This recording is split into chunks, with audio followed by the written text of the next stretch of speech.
성령의 도우심을 허락하여 주셔서 주의 말씀을 주의 말씀답게 만나는 시간으로 누릴 수 있도록 도와주시옵소서. 이 시간을 주님의 선하신 손길에 의탁드리오며 예수님 이름으로 기도합니다. 아멘. 벌써 한 해가 많이 저물었습니다. 그리고 이때 정도면 많은 분들이 관심 있는 것 중에 하나가 내년에 우리나라 예산을 통과시키는 국회의 모습이 있습니다. 매년 보면 국회의원들이 예산 통과를 쉽게 안 해주는 게 보입니다.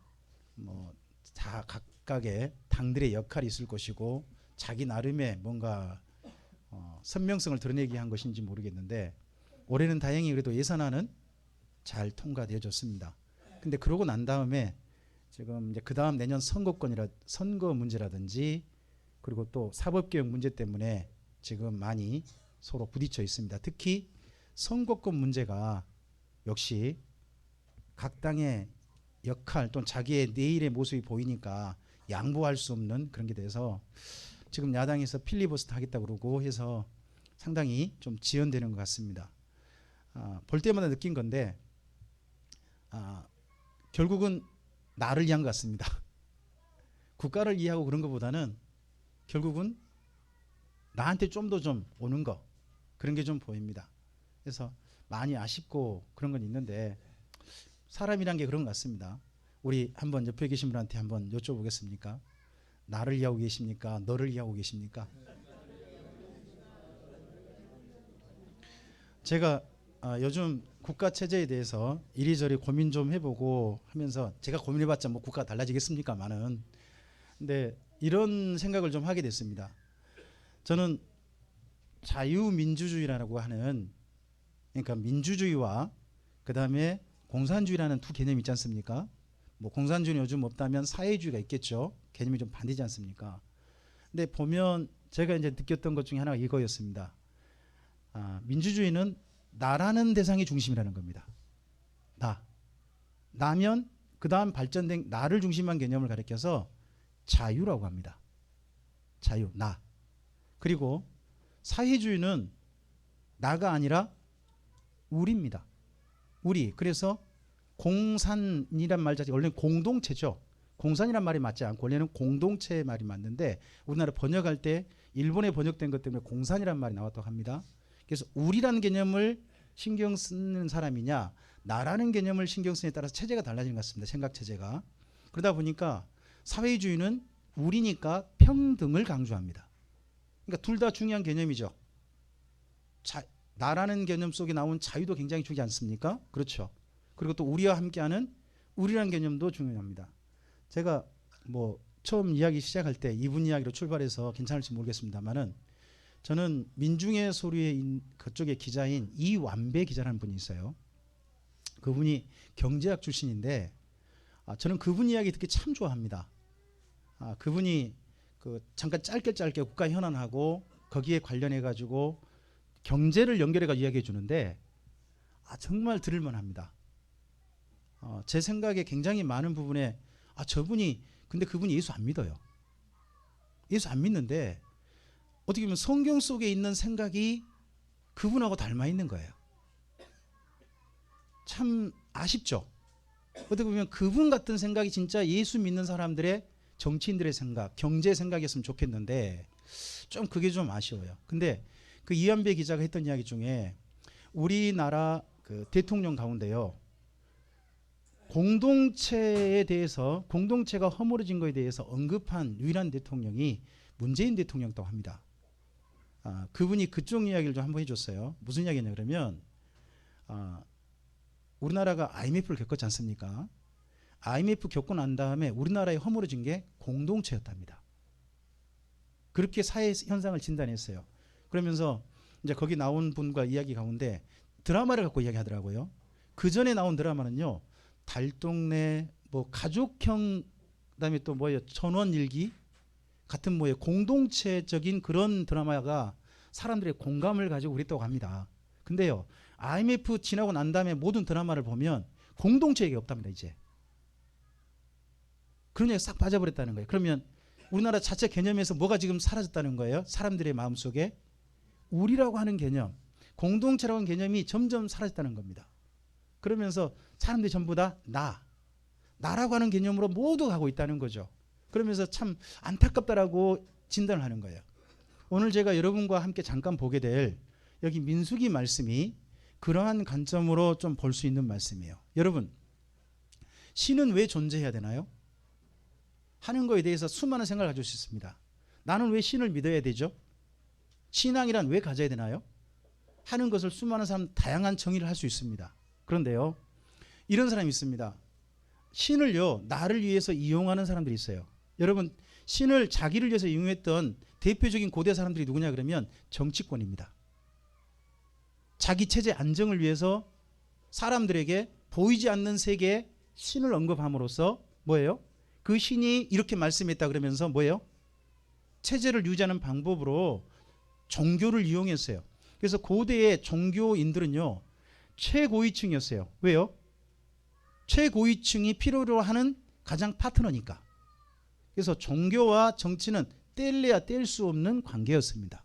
근데 오늘 그러한 모습이 여기 발락 이 두 사람을 통해 나타납니다. 여러분, 모압이라는 나라가 있어요. 우리 성경에 있다 보면 모압이라는 이름이 가끔씩 등장하죠. 뭐 요즘 그 유명한 차 있잖아요. 차 모압이 예, 그게 또 모압에 나온 거죠. 모압이란 땅이요 굉장히 아름다워요. 그 가나안 땅이 비교적 좀 황폐하거든요. 근데 모압이란 땅은 소를 기를 수 있고요, 굉장히 풍성해요.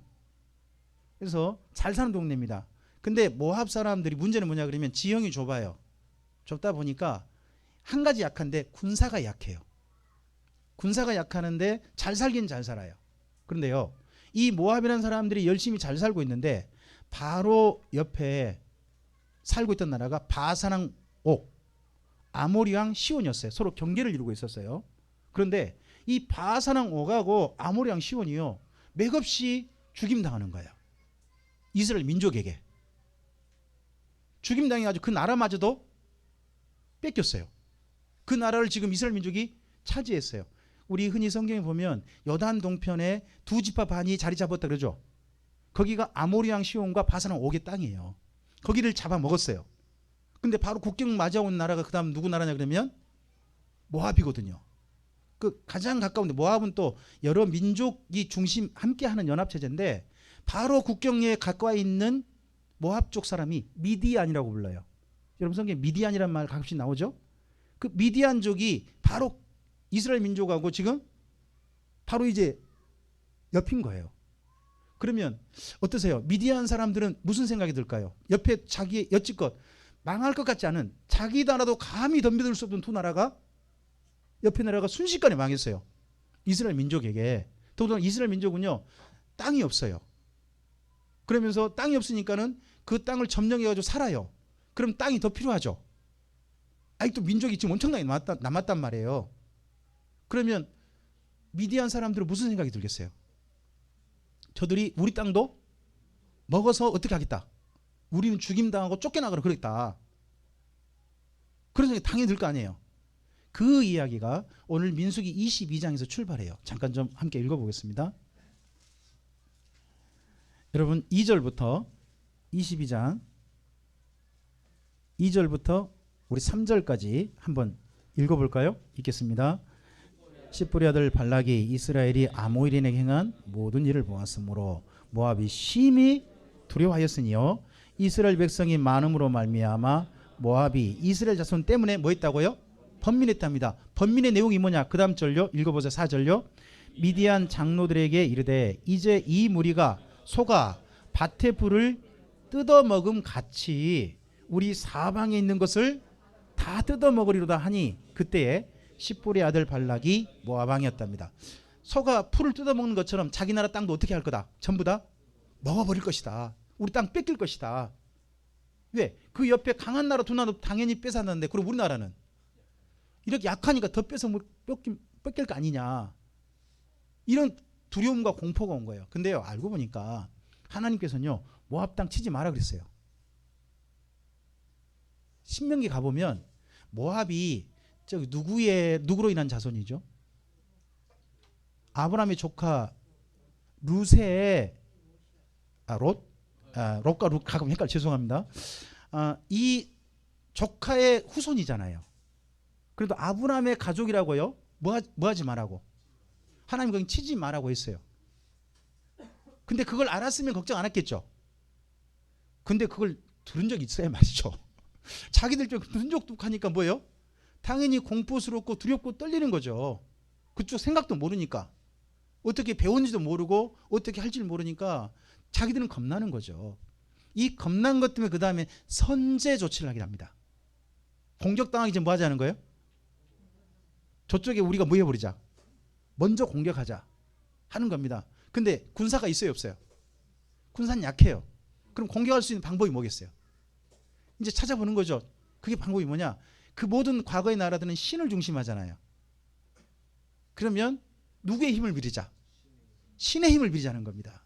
그래서 신의 힘을 가지고 와가지고 어떻게 보면 신의 저주와 신의 능력을 가져오는 사람을 찾아본 겁니다. 여러분 그 당시에 신적인 능력이 뛰어나게 발휘되는 한 사람이 있는데 그 사람이 유브라데 강변에 살고 있던 발람이라는 사람이었습니다. 그 사람이 그 다음에 등장해요. 여러분 5절 한번 읽어보세요. 그가 사신을 부올의 아들 발람의 고향인 강가 부돌에 보내어 발람을 부르게 하여 이르되 보라 한 민족이 애굽에서 나왔는데 그들이 지면에 덮여서 우리 맞은편에 거하였고 6절요 우리보다 강하니 청하건대 와서 나를 위하여 이 백성을 저주하라. 내가 혹 그들을 쳐서 이겨 이 땅에서 몰아내리라. 그대가 복을 비는 자는 복을 받고 저주하는 자는 저주를 받을 줄을 내가 알미라. 그러면 여기 지금 모압이란 땅은요 가나안 땅이고요. 여기 강가 있죠. 5절에 강가 있지 않습니까? 강가가 유브라데 강이에요. 굉장히 먼 땅이에요. 쉽게 말하면 대한민국에서 저쪽 하얼빈 정도 사람한테 도움 청했단 말하고 똑같아요. 대한민국에서 뭐 심양 그 정도 사람한테 도움 청했다. 먼 거리에 살고 있어요. 근데 그 먼 거리에 사람이 어디까지 소문이 났어요? 여기 모압 가나안 땅까지 소문이 난 거예요. 그렇게 대단한 사람으로. 그래서 특별히 뭐 한 거예요? 초빙을 한 거죠. 초빙을 할 때는 뭐로 보통 하느냐 그러면 여러분 옛날에 그 종교 관련된 사람이 국가에 갈 때 국사란 말 썼습니다. 혹시 아십니까? 무슨 국사 해가지고 대표적인 종교 대표자가 대통령 왕 옆에서 있지 않습니까? 그런 사람으로 초빙한 겁니다. 초빙을 했는데 이 사람이 어떤 사람인가가 그 다음 절 한 절에 보입니다. 여러분 7절 보세요. 7절 읽어볼까요? 모압 장로들과 미디안 장로들 손에 뭐를 가지고? 네, 복채를 가지고 떠나 발람이 갔다 그러죠. 복채 누구한테 주는 거예요?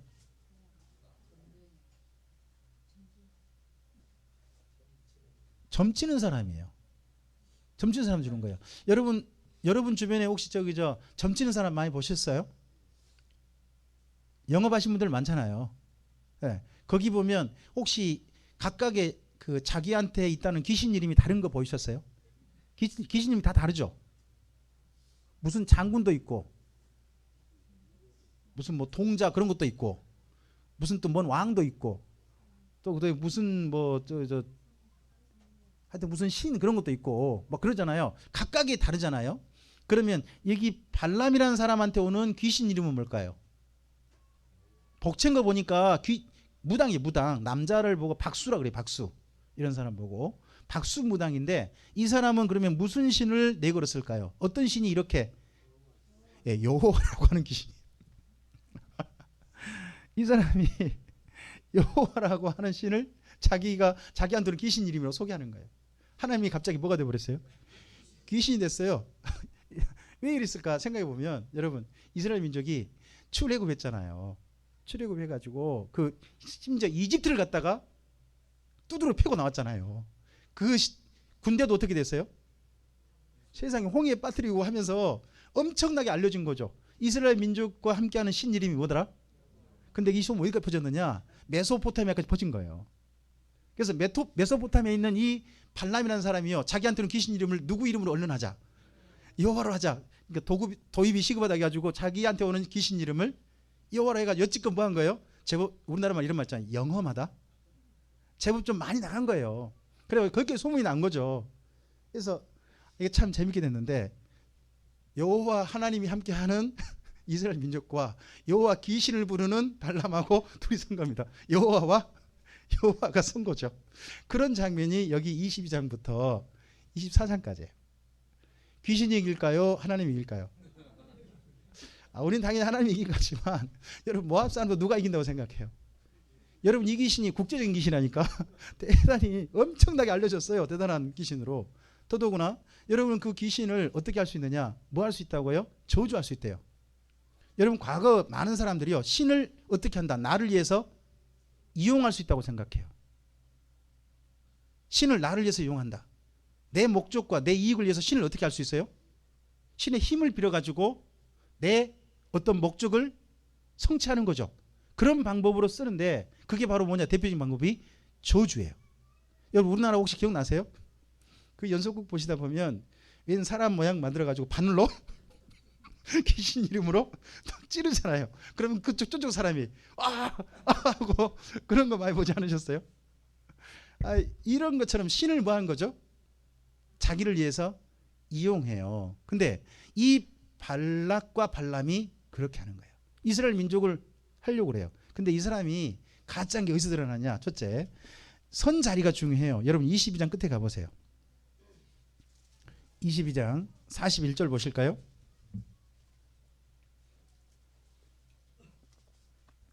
읽어보세요.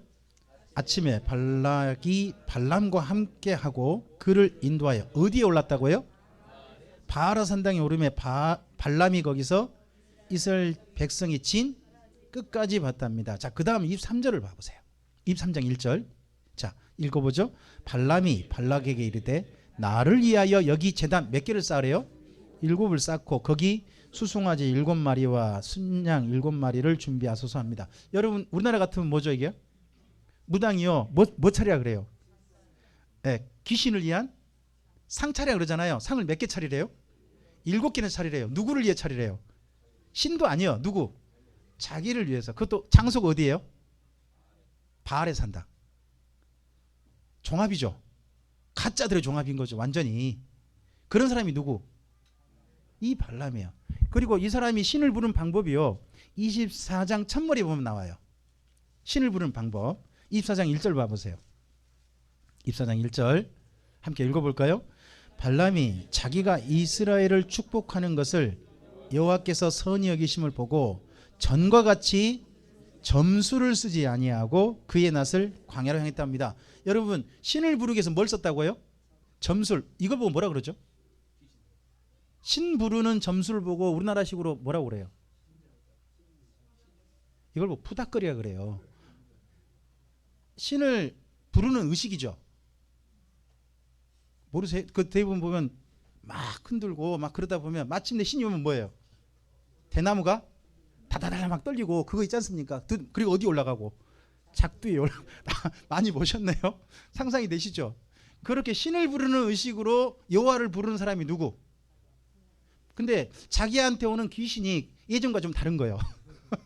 그전에는 귀신이요 자기가 한 대로 해줬는데 이번에는요 이 귀신이 자기 맘대로 안 돼. 그리고 이거 점수를 해봤자 오는 귀신이 좋은 귀신이 아니에요. 그러니까 어떻게 해요? 그냥 쳐다봤다는 거죠. 여러분 이 말이 발람이라는 사람이 여호와 하나님을 믿는다고 생각하시면 안 돼요. 이 사람 지금 뭐를 의식하는 사람이에요? 자기한테 오는 귀신을 의식하는 사람이에요. 그러니까 하나님을 누구로 취급해요? 귀신으로 취급해요. 그 귀신은 누구를 위한 신이에요? 자기를 위한 신이에요. 자기를 위한 신이에요. 여러분 여기 계속 읽어보면 발락이라는 사람과 발람이라는 사람의 말의 특징이 있어요. 나를 위하여 조조하라. 나를 위하여 제단을 쌓으라. 나를 위하란 말을 자꾸 해요. 나를 위해라. 그 말 써요. 그러니까 귀신은 누구를 위해서 이용할 수 있어요? 자기를 위해서 이용할 수 있는 신인 거죠. 그게 여기 소개되고 있는 귀신이에요. 여러분 이런 이스라엘 민족이 이런 귀신에 대해서요 하나님께서 저주를 다 막아버리셨어요. 이스라엘 민족이 뭐 했나요? 기도했어요? 뭐 예배 드렸나요? 뭐 축사했나요? 전혀 안 했어요. 누가 알아서 하셨죠? 이건 하나님이 다 알아서 하셔버렸어요. 여러분 우리가 이해하실 게 있습니다. 우리에게 오는 사람들에게, 특히 하나님 믿는 사람들에게 오는 저주는 하나님께서 다 알아서 막으십니다. 뭐 하지 않아도, 기도하거나 뭐 하지 않아도 하나님께서 다. 보세요, 이스라엘이 지금 뭐 했어요? 아무것도 안 했어요. 누가 다 하셨죠? 이건 하나님이 다 알아서 하시는 겁니다. 자, 그러니까 발람이 도저히 안 되니까 마지막 한 가지를 합니다. 발람이라는 사람을 여러분 이해해야 됩니다. 복채를 가져갔죠. 그리고 자기들 제단살을 상 많이 차려야 그러죠. 그럼 이 사람은 뭐가 좋을까요? 그거 해가지고 그거에서 뭘 원하는 사람일까요? 예, 돈이라든지 어떤 지위를 원하는 사람입니다. 그걸 원해요. 그걸 원하는데 이게 다 지금 놓고 가게 되잖아요. 이 사람이 참 말은 뻔질을 가게 해요. 뭐라고 하냐? 내가 돈을 위해서 내가 신을 섬긴 사람 아니다 이렇게 말을 해요. 그리고 돈 다 받아먹어. 꼭 뭐라 그래요? 봉투 딱 내밀면 아 이거 주지 마세요. 그러면 얼른 주머니 넣는 사람은 똑같아요. 완전히 있다 그런 사람이 이 사람이. 돈을 그렇게 챙기는 사람인데 이거 지금 꼭 왔다가 저 멀리서 왔다가 뭐예요? 그냥 빈손 돌아가게 생겼잖아요. 그죠? 그럼 어떻게 해요? 모압한테도 좀 뭔가 돈 받을 먹을 한 가지로 좀 해야 될 거 아니에요. 그래서 마지막으로 해주는 이야기가 25장이에요. 25장 이야기에다가 여러분 좀 첫머리 써놓으시겠습니까? 25장에 민수기 31장 15절이라고 좀 써놓으십시오.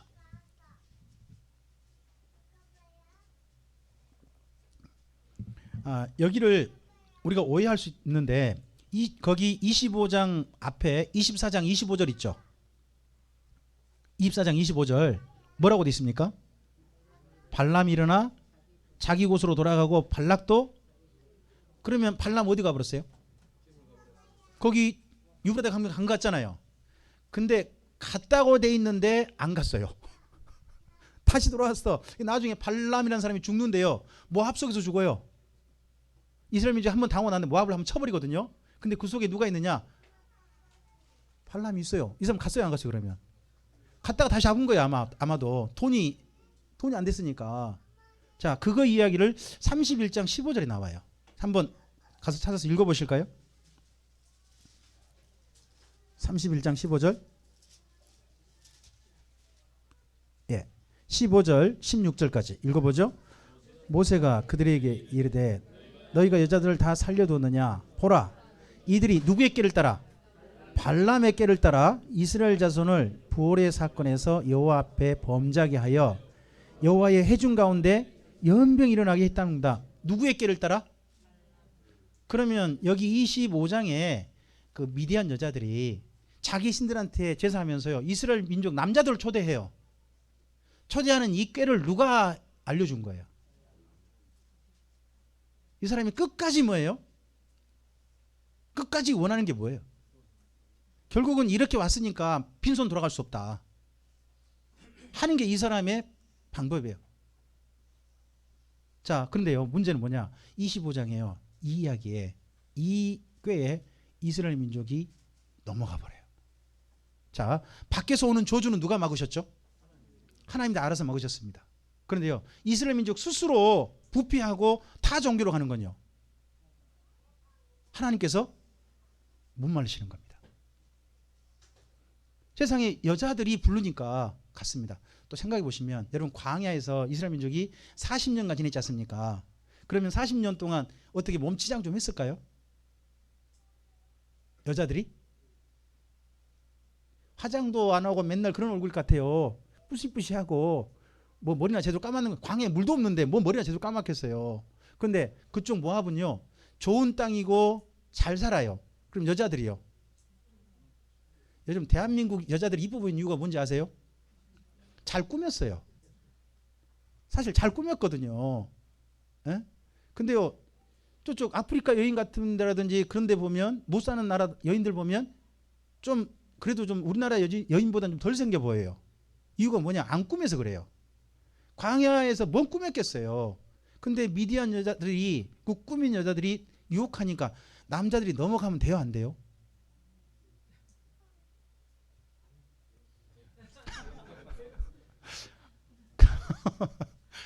대요를 하시는 것 같기도 하고 안 대요를 하게 하셨는데 안자를 길게 떼버리니까는 대요처럼 들리네요. 이게 세상이 끝나고 남자들이 넘어간단 말이죠. 그러면서 내부에서부터 썩어가요. 이건 누가 못 막아요? 따라합시다.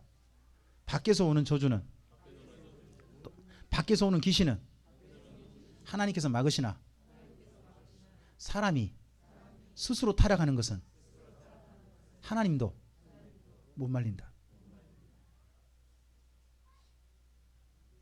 내부에서 썩어버리니까 하나님께서 이스라엘 민족이 그렇게 사랑하셨잖아요. 광야 40년 동안 이들을 지키셨잖아요. 돌보셨잖아요. 근데 이스라엘 민족을 향해서 오늘 읽으셨던 거기 앞에서 읽어줬는데 3절 끝에 보면 25장 3절 끝에 보면 여호와께서 이스라엘에게 뭐 하셨다고요? 진노하셨다는 겁니다. 여러분 하나님께서 진노하셨다는 표현이 쉽지 않아요. 잘 안 나와요. 근데 이 모습 보고는요 진노하신 거예요. 자, 오늘 이 이야기를 왜 우리가 읽어야 되느냐, 왜 알아야 되느냐, 왜 보아야 되느냐. 이스라엘이 지난 40년간 훈련 받았어요. 다른 신 보지 않고 누구만 보도록, 하나님만 보도록 하는 훈련 받았어요. 받으면서 1세대고 지나가고 이 시대가 이제 지난 40년 동안 훈련 받아서 하나님만 철저히 섬기자 하는 사람들이에요. 그런데 그 사람들이 지금 정복하고 있죠. 이제 힘을 40년 동안 모았던 힘을 가지고 주변 나라도 정복하고 차근차근 가요. 그러니까 뭔가 다 되는 것 같아요. 그랬는데 그런 사람들이 갑자기 순식간에 옆에 나라에서 타 종교 가지고 유혹한다고 넘어가는 거예요. 훈련 됐나요? 안 됐나요? 이게 마지막 훈련이에요. 여러분 우리 신앙생활 속에서 저는 마지막 훈련이 하나 있다고 생각해요. 그게 뭐냐 그러면 참된 하나님 앞에 바로 선 사람이 될 거냐, 나를 위해서 신앙을 이용할 거냐 하는 거. 여러분 그 남자들이 여자들하고 관계를 맺었는데 그 관계가요 신의식이에요. 신의식이에요. 근데 그 신의식을 저쪽에 할 때 여자들과 그렇게 해서 신의식도 기꺼이 참여한 거 아니에요. 남자들이. 더더러 누가? 이스라엘 민족이. 남자들이 뭘 채운 거예요? 자기의 욕구라든지 이런 걸 채운 거 아니에요. 뭘 이용해서? 신전의식을 이용해서. 결국 이스라엘 민족마저도 뭐에 빠져버렸어요? 신을 향한 의식을 가지고 자기의 욕망을 채우는 도구로 사용했단 말이에요. 여러분 저는 신앙의 마지막 걸음이 거기라고 봐요. 10계명의 맨 마지막이 뭐죠? 10번째 계명이 집과 아내를 뭐 하지 마라? 결국은 신앙의 맨 마지막 가장 힘든 건 뭐냐 그러면요, 나를 위한 신앙, 욕심이라는 걸 내려놓는 거예요. 제일 어려워요. 이스라엘 민족이 맨 마지막 시험이에요. 이 부분이 넘어가야 돼요. 근데 그 부분 못 넘어가면 어떻게 되나요? 이 부분에 걸려서 결국 욕심에 걸려지면 그 사람을 향해서 하나님이 어떻게 하시는 거예요? 진노하신다는 게 오늘 이야기예요. 가장 어려운 이야기예요. 이스라엘 민족 마지막 시험이거든요. 근데 이 시험 때문에 얼마나 되는 사람이 죽었느냐, 읽다 보면 거기 9절에 24,000명이 죽었죠. 이 사건 때문에 끔찍하게 죽임당합니다. 하나님이 이때 봐주지 않습니다. 결국 저는 이렇게 생각합니다. 여러분 우리 신앙이란 것은 어떻게 보면 마지막 하나님과 만남을 위한 겁니다. 그분을 만나기 위한 과정이죠. 어디서 만나자는 겁니까? 천국에서 만나자는 거 아니겠습니까? 그러기 위해서 오늘 이 시간에 살고 있는 거죠. 맞습니까? 뭐 천국에 가는 걸 가지고 구원이라는 말도 쓰고 다양한 말로 씁니다. 근데 결국은요 아버지 앞에 주님의 가족으로 서는 겁니다. 지금 이제 잠깐 가족으로 살던 사람들이 영원한 가족으로 하나님 앞에 함께 하는 겁니다. 그런 과정으로 오늘 이 삶을 살고 있는 겁니다. 그럼 그렇게 살만한 사람들, 하나님께서 하나님과 함께 살만한 사람들은요 누가 선택하실까요? 저는 하나님을 생각합니다. 맨 먼저 누구를 택했습니까? 여기까지 와봅시다. 이스라엘 민족 택했죠. 광야에서. 그리고 그들을 훈련시켰습니다. 근데 생각해 보십시오. 이스라엘 민족 중에 지금 탈락된 사람들이 있는 거죠. 미디안이나 이런 사람 말고, 타종교 말고 누구? 이스라엘 민족 중에 탈락된 사람들이 있는 거잖아요. 그리고 마지막 여기 지나고 나면 그 다음에 가나안 땅 들어갑니다. 여기 지나면. 어떻게 보면 우리 삶에요. 전 민수기를 보면서 저는 그걸 봤으면 좋겠습니다. 민수기가 가나안 땅 들어간 과정 아닙니까? 그 다음에 우리 인생도요. 어딘가를 가고 있는 과정이어서 우리를 향해서 나그네라고 그러죠. 저는 그 목적지가 아버지 집이라고 생각합니다.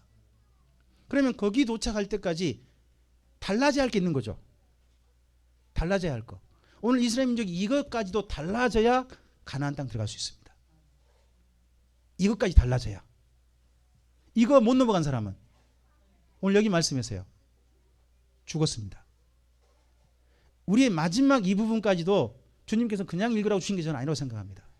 이스라엘 민족뿐만 아니라 오늘 우리에게까지도 그런 말씀을 주셨다면 이 말씀이 우리 걸음에 다시 한번 지침이 되었으면 좋겠습니다. 기도하겠습니다. 주님 감사합니다. 함께 주의 말씀을 드렸습니다.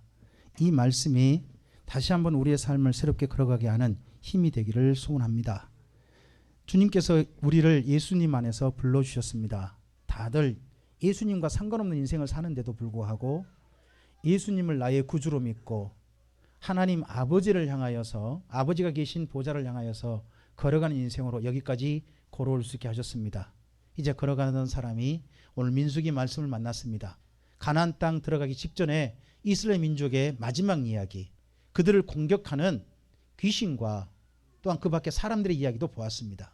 하나님, 이 이야기를 통해서 오늘 우리에게 하시고 싶으신 말씀을 우리가 알아듣도록 듣는 귀와 보는 눈과 깨닫는 마음을 허락해 주시옵소서. 그리고 우리의 걸음을 점검하고 주의 사람답게 이걸 한결같이 바르게 걸어가서 주님 앞에 끝까지 도착하는 우리 모두가 되도록 도와주시옵소서. 의지하오며 예수님 이름으로 기도합니다. 아멘.